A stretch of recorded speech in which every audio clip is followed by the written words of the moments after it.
Yeah, good day, beloved of God.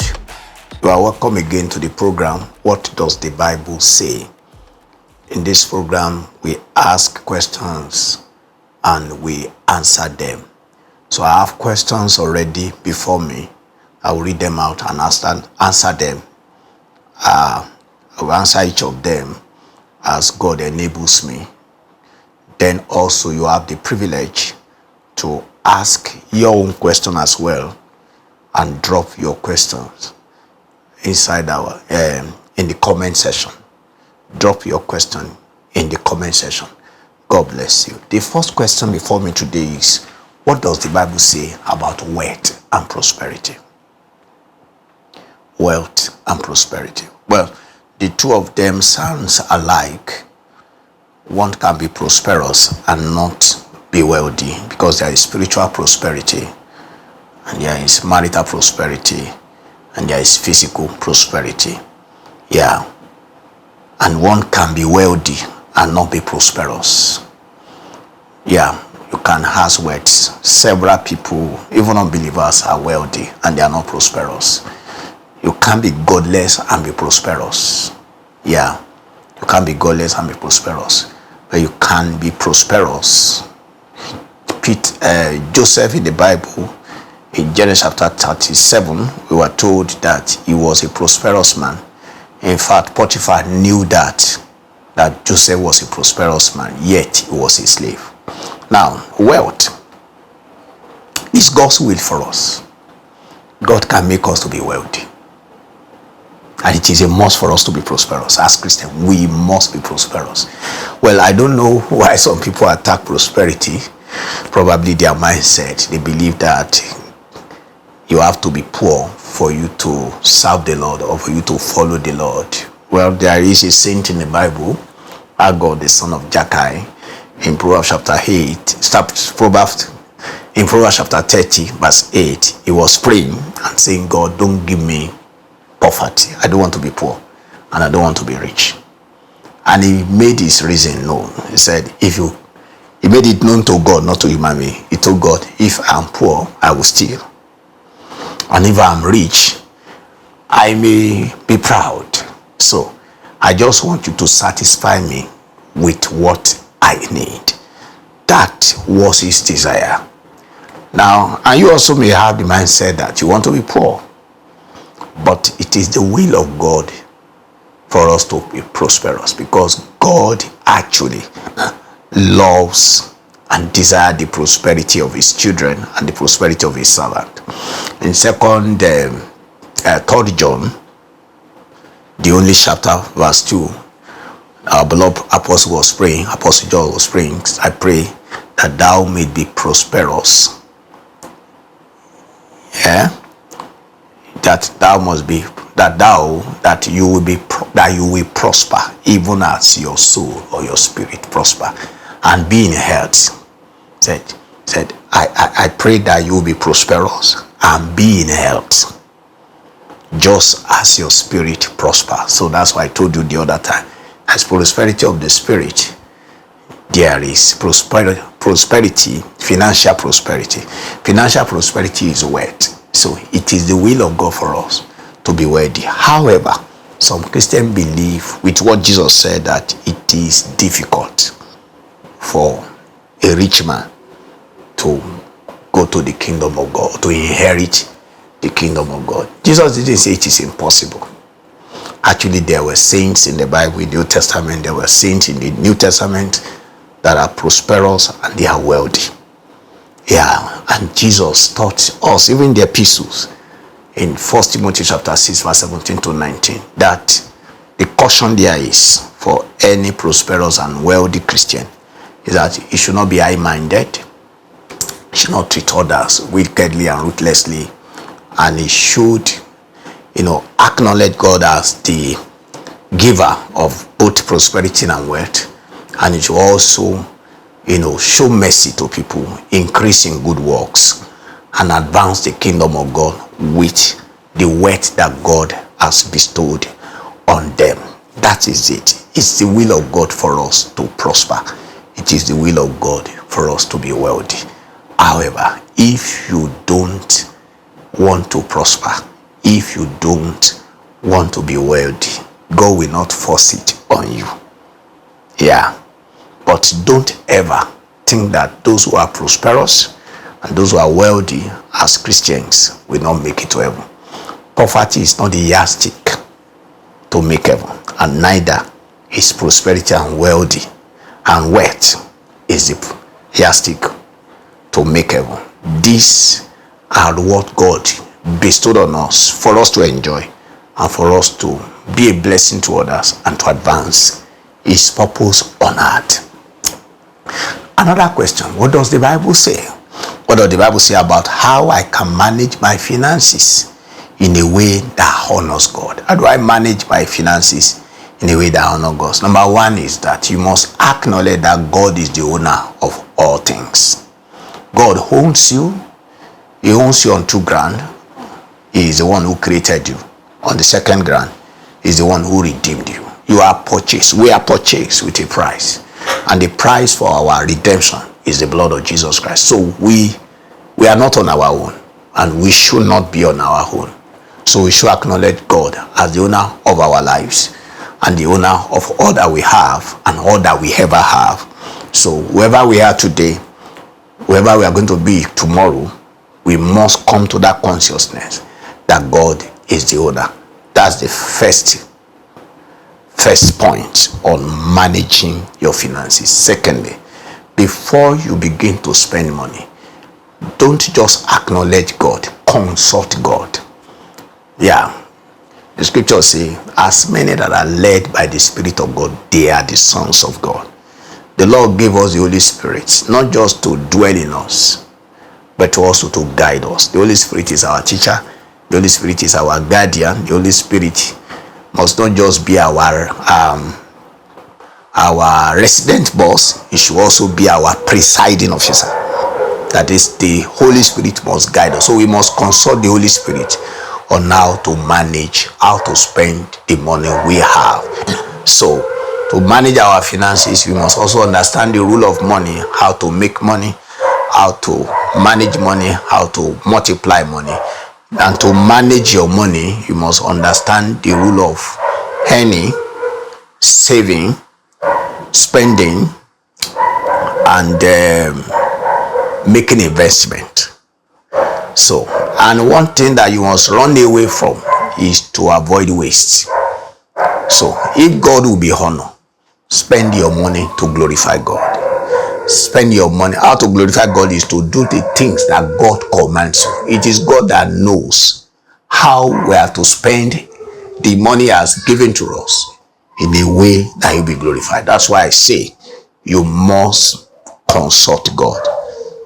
You must submit your finance to the leadership of the Spirit.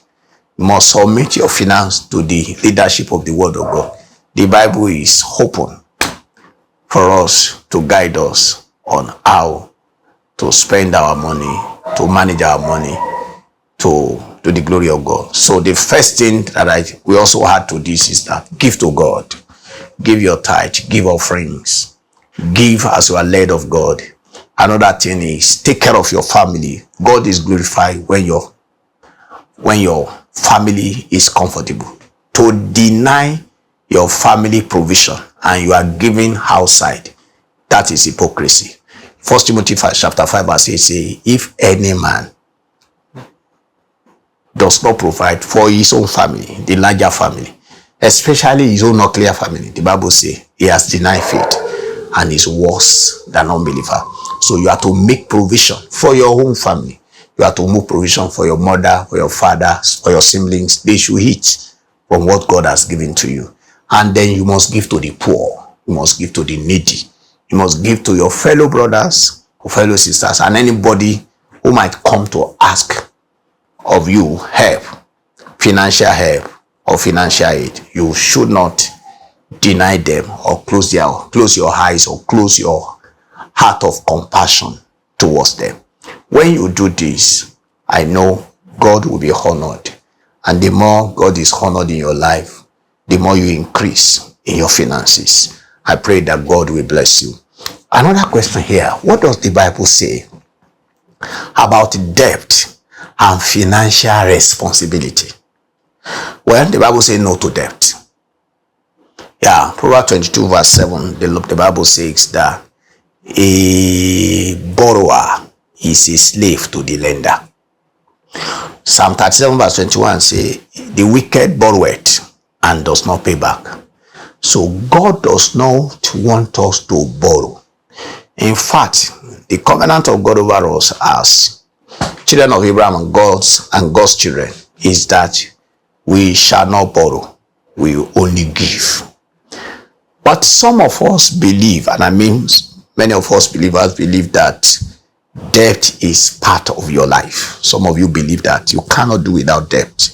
Some of you believe that there is no way you make progress in life without being indebted to certain organizations, indebted to certain people. You have to collect loan.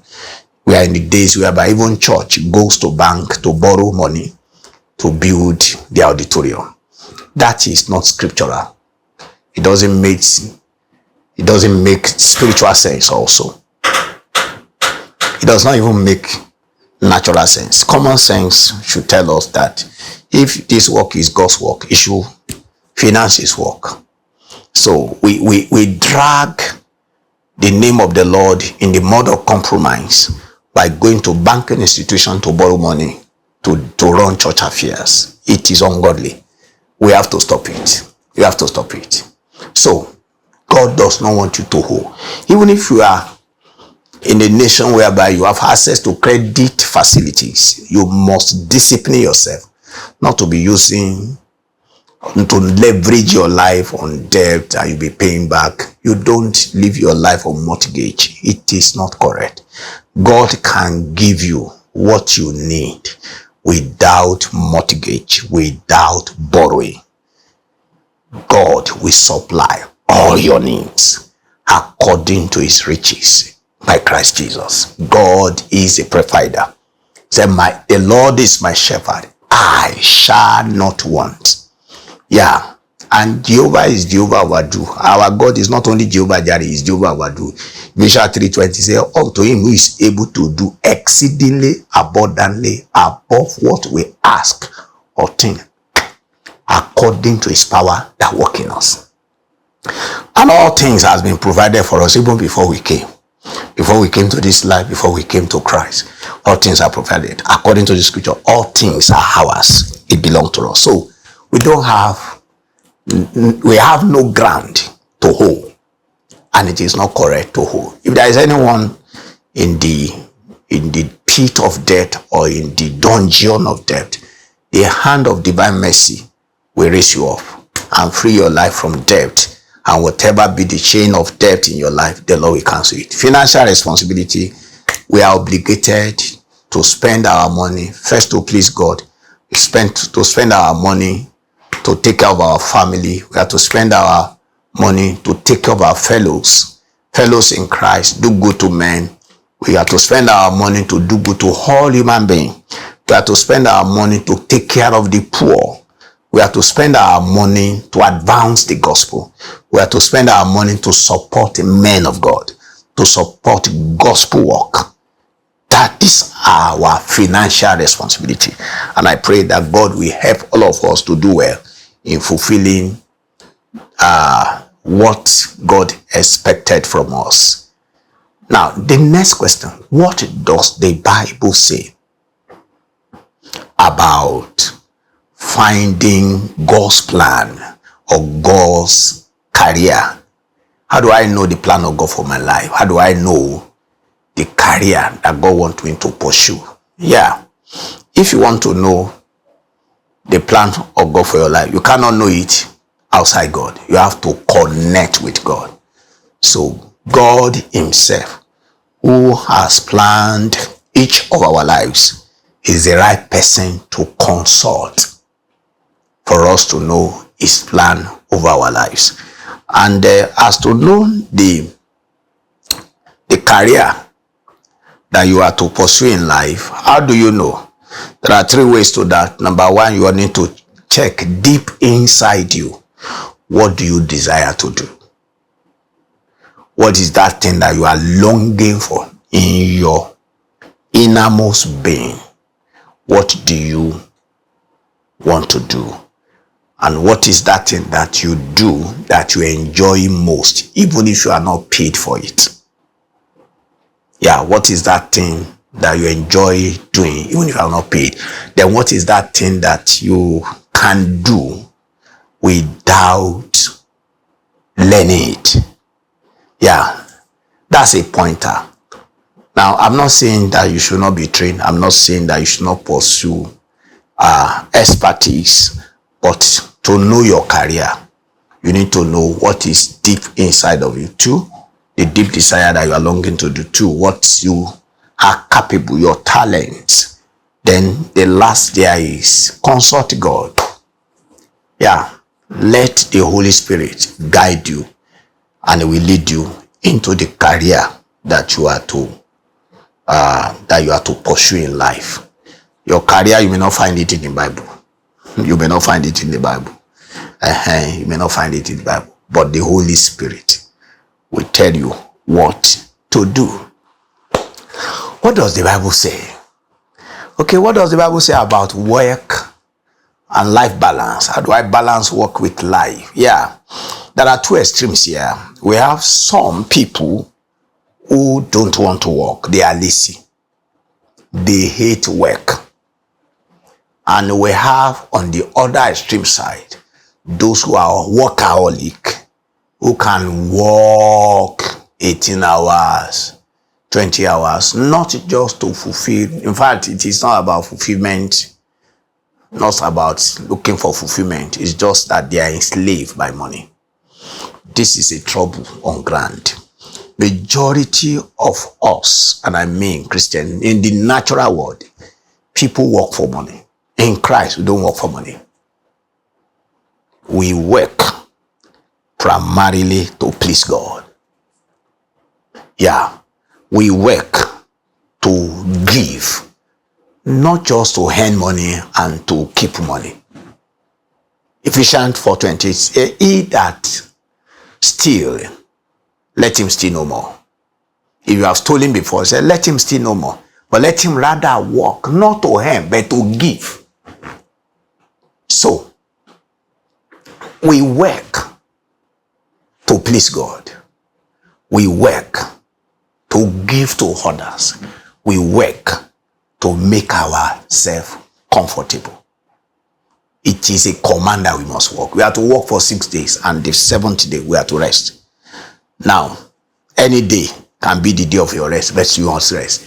But today you see people, especially where there is money, where there is dollar or pounds, and there is a benefit for them, they can work themselves to death. And this is causing a lot of problem in our home. So today you see there is one terrible problem with human being now, including Christians. In fact, Christians, you know, when the Bible says it's about children anyway, that you can keep your money safe, but you won't keep your children safe. You can leave your children with your maid or with your houseboy or with anybody, but you can't leave your money with your housemaid. You can't just leave your money. Even some of you cannot even leave your money with your spouse, let alone your maid. Now, but when it is come to children, you will have left home around 4 a.m. or 5 a.m. You did not even know when those children wake up. And you will not return until 12 midnight. And it is work.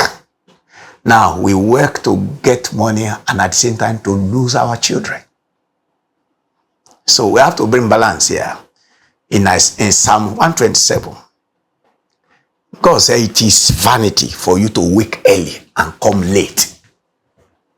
God gives blessing to his beloved even while they sleep.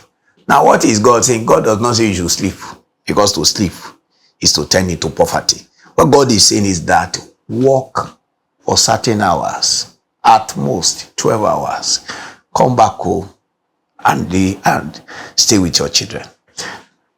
In fact, if you are a family man, a family woman, work 8 hours. so that you can raise your children. I pray that God will give you understanding. What does the Bible say about raising children in a way that pleases God? How can I raise my children in a way that pleases God? Yeah, children are the heritage of God. God owns the children. Children are souls to be nourished, not tools to be used. Children, they are God's assets entrusted to us. They are not liabilities to endure and to be treated anyhow. Children are blessings. They are not curse. God bless us. In fact, they are the reward of the womb that God gives to us. And those of us that we are parents, we should know Jesus. Not all couples are parents. And those couples who are yet to have their children, God is going to attend to them. But they must never also think that they are inferior or that God is mean to them not to have children. Those who have children is not because they merit it. And those who do not have does not mean that they do not deserve to have children. Children are gifts. They are gifts of mercy. They are not product of merit. God gives children to us. Now, if you are privileged under God to have these children as gift, it is your responsibility to raise them in a way that will please God. How do you do that? Number one, connect with God. Two, bring these children, connect the children to God. You are just an intermediary. You must connect yourself. You must, as parents, you must connect with God, because God who owns these children, no, he has the manufacturer manual in his hand. So you need to get the manufacturer manual. That was what Mr. and Mrs. Manuel asked the angel, that when this baby arrive, how do we raise him? Connect with God to get the manufacturer manual of this child, of these children. Two, connect the child to God. How do you do that? It is not just by taking them to church. You must lead your child or your children to Christ. Preach the gospel to your children. They have capacity to believe the gospel even at age 2, age 3. Permit me to tell you, your child you can preach the gospel to your child while he or she is a fetus. Yes, you must pray for your baby inside. You must prophesy to your baby, and you must also be telling your baby, because babies, all of us, we are spirit. Human beings are spirit dwelling in body. And you have there is no small spirit. There is no adult spirit. The soul of a man and the soul of a child is the same.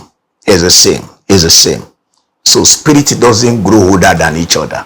It is this body that we are older. So lead that child to Christ. When you lead that child to Christ, you also must have an exemplary life of godliness, because God wants you to be godly and he also wants your children to be godly. It is when they are godly that they can become arrows. He said, children are arrows of God the Almighty. You are to raise them to become God's arrow. If they are going to become God's arrow, you will lead them to Christ. 1, 2, you will exemplify the life of Christ before them. You will exemplify the life of Christ to them. Another thing, you will expose them to the truth of the scriptures. You have to take your children through the scripture. You have to teach them. Paul was writing concerning Timothy. I was writing to Timothy, for you know, he said, Timothy, you have known the scripture from childhood. Your child can be led to Christ as a child and can understand the scripture even from childhood. It's your responsibility. That's how to raise. First, connect with God. 2, connect your child to God. 3, exemplify. That is, live the life of God before your child. What you tell your children, they will forget. What they see, be an audiovisual. That's what I mean by being exemplifying the truth of the gospel before your children. Exemplify God to them. Now, what they see, they will not forget. What they see, they will do. And what they do, they will know. And they will not depart from it. So, exemplify, expose them to the truth, then teach them in the way of the Lord. Yeah, that's be exposing them to the truth. Then Proverbs 22 verse 6 says, train up a child in the way that we go. That is, let this child, train this child according to his or her bent. How do we mean? How does that scripture, what does that scripture say? It's not just telling your child, don't do this, don't do this, do this, do this. It's that each child is different. What this child will be, God has put inside of him or her. What he or she will do is already embedded. He or she is configured. Each child is configured from the wood. So you have to understudy your child to train your child the way that he will go. So when the Bible says train a child in the way that he will go, it's a peculiar training, a unique training. Aside from the fact that you're going to train your child to know your family values and custom and culture, you also train your child to know the society, culture, and how to relate with other human beings. You will also need to take your children to school for that child to be trained. And now, to which school my children will go, that's the issue of you understanding what is the bent. What is the bent? How do I raise this child such that when he graduated, he will not be stranded in the marketplace, that he will not be carrying a certificate that is against his destiny, and doors of opportunity, of job opportunity, will be closed against him or her.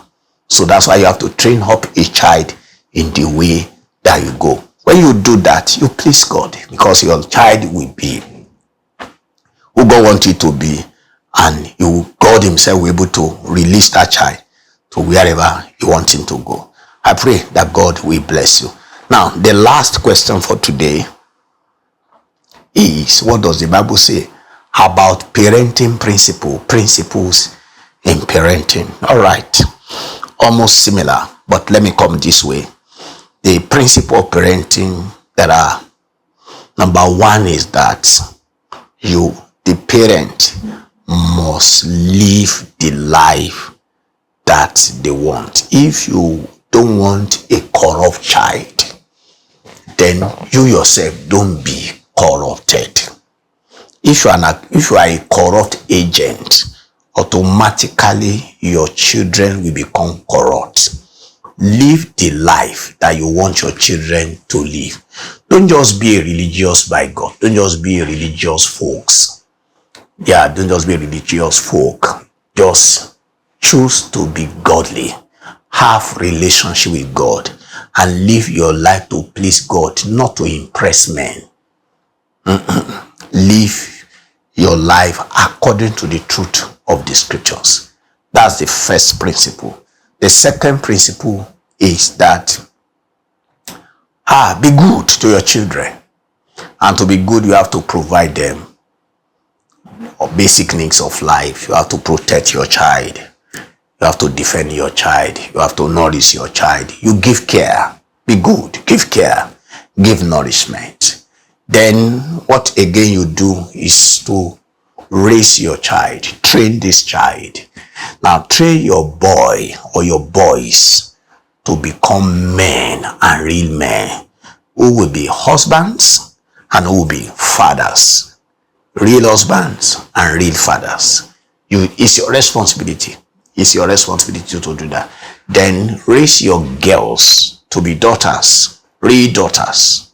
Real daughters to you. Real daughters to God. And to be wives and also to be mothers. That is your responsibility. It's the responsibility of the parent.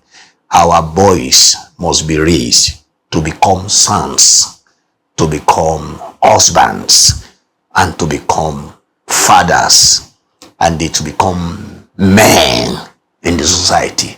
Our girls, our daughters should be raised to be daughters to God and daughter to us, and they should be raised to be the wife of somebody and the mother of their children, and to be a woman of influence and affluence, a man of influence and affluence in the society.